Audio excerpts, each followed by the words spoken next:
Sirowooza nti kyamutawaana nnyo President wa Uganda bwa meetinga President Salva Kiir kubanga ono President munne Riek Machar kati essaawa eno abeeranga kyewaggula.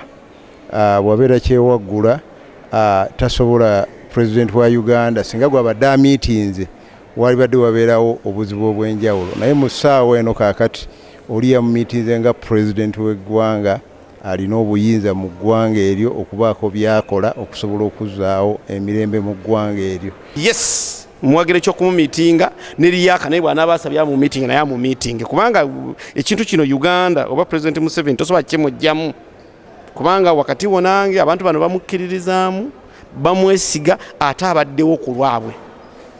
Singa mu December wa 2013 wakati w'ennaku z'omwezi 15 n'amakumi munaku ez'ettaano singa President Museveni teyalengera wala nnyo n'atwala amagye gaffe e South Sudan yandibadde nga Rwanda bano bali bagenda kwemalawo nkubulira amazima kwa kyengamba nakirabako naliyo bikira ddala nti ki President Museveni yakikoze nze nkiraba yakikoze nk'omuntu kubanga gavumenti ya South Sudan egambye ddala eyogedde ddala nti teyagala mujasi n'omu oba wa IGAD oba wa African Union. So Museveni abadde amusingana nk'omuntu.